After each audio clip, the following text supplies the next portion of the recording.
Hello everybody, this is Mr. Brown. Welcome back to my widower's video diary. This is entry 10. I hope you had a nice Christmas and a lovely New Year.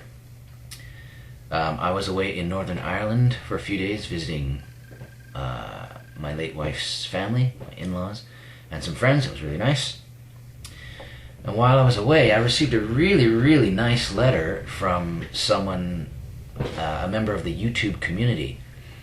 I've got it on the screen here, which is what I'm looking at. It was really nice, and she was thanking me for me uploading this diary. She also asked me some questions and was looking for some tips or advice, and which really blessed me, but I want to be careful because my very first entry I mentioned that this video diary is for my expression, to give me an opportunity to vent and get stuff off my chest. It wasn't intended to be a counseling thing, because there are other counseling sites that people can go to, and I do not consider myself a qualified counselor. Nevertheless, being an analytical, I like to think things through, and so I have a few thoughts. So this entry will be video diary / video response, if that's okay. So kind of stepping over the line a bit. So we'll see how this goes. So she asked me a question: have I dated since my wife died, which has been less than a year and a half ago? And if I have, did I talk about her all the time? Was there ever a moment's peace when we could enjoy each other's company? And in the beginning, was I just filling a void? Well, I'll start answering those questions, I suppose. No, I haven't dated since. Yeah, I don't really want to be honest. I just don't want to start all over again. Yet if I did, at this point, I'm sure I'd be talking about her all the time. I mean, it's just too soon. I mean, from other people's perspective, it may seem like, oh, a year and a half ago, this terrible thing happened to you, your wife died, or da-da-da-da. But me, no, it just happened. It's my life. It's not a thing in the past. It's a thing in my face. My wife's clothes are still in the closet. I'm not getting rid of them right now. I miss my wife. I want to see her. I want to be with her. It's not an unhealthy thing. It's just a process. And when the time comes, I will start to take steps to move on. But at the moment, it seems I'm just not ready to do that. So if someone was to get involved with me, at this point in my life, they would have to be willing to accept that this is where I'm at. It would mean so much to me if this other person would honor me for what I'm going through and honor my late wife for who she was and all that she meant to me and means to me and how she's impacted my life. And most of all, the very fact that she's died, how that has changed me and made me who I am today. But I would say it would be unfair of me to get involved with someone else prematurely. Because I believe a successful relationship, and I know this from experience being married to my wife, a successful relationship depends on two people being able to focus on the other person. Not each other being focused on themselves only. Always taking from the other person, meet my needs. I mean, that was me. I was always thinking about myself. It was so difficult for me to focus on my wife's needs because I'm a selfish person. I remember when my wife would amaze me with her love for me when she would serve me or do something for me when I didn't deserve it, or when she didn't feel like it, when she was too tired or whatever.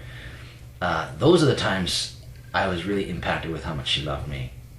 And there's times when I did things for her when I didn't feel that she deserved it, or when I was angry at her, or we hadn't resolved an argument. And yet, say I had to buy her a card for Valentine's Day or something. I didn't feel like I didn't want to because I was angry with her. But I never regretted choosing to do what I knew would bless her. So I bought her a card. Never regretted. Just to see her respond to that, and just like, I just never regretted doing the things for her, even though I didn't want to or feel like it at the time. Excuse me. So, yeah, two people need to be in a place where they're ready to focus on the other person. Oh boy, I mean, if a person is going through a divorce or recovering from a divorce and is dealing with raising a child on her own and recovering from cancer and all this stuff, involved with another person who's lost a wife through suicide, I mean, that is obviously two very painful situations. How do these situations come together in a healthy unit? I mean, that just seems so difficult. I would say another point would be, if you are in a relationship, each perspective is valid. One person is not right and the other wrong. I would suggest, this person comes from a completely different background, has a different perspective, and likewise with the other person. But their different perspectives will clash, will conflict, yet both perspectives are valid. I think it's difficult and challenging for each person to understand that and respect the other person's view and say, no, it's not that I'm right and you're wrong, but we're both valid in our feelings. Excuse me. And we need to work out a way of resolving that conflict. Certainly not easy. So I'll wrap it up pretty soon here. The last question that she'd asked me was, if I had been dating, was I just filling a void? And I would suggest if I was, most certainly. A couple months just after my wife had died, I mean, I was still in shock. If there was a nice young lady who was pleasant to me, I was so needy. And I would, in a sense, latch onto that person to try to meet some of my needs for intimacy, which weren't being met anymore. And it wasn't necessarily appropriate at all. But I was just so needy and so desperate for intimacy.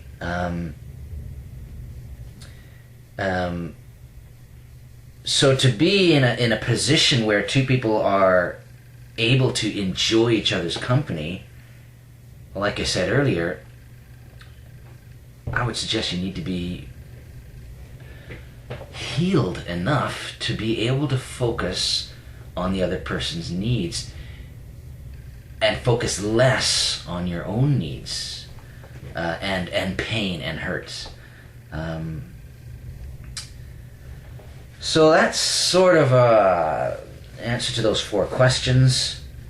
I think the bottom line is we are adults, and we make choices and decisions, and we have to take responsibility for those actions. And if things aren't going well, maybe take a break, and rethink things through and take a breather and take a step back and have a look and go, is this really what I want? Am I really in a position? Am I able to do this, to give something? Do I have something to offer to the other person? So yeah, those are my thoughts anyway, and I hope that helps. I hope that's been a blessing. I appreciate the opportunity to share my thoughts and opinions. So, bless you guys. I do wish you all the best, and I wish myself all the best. Okay, thanks again for listening. Talk to you later. Bye-bye.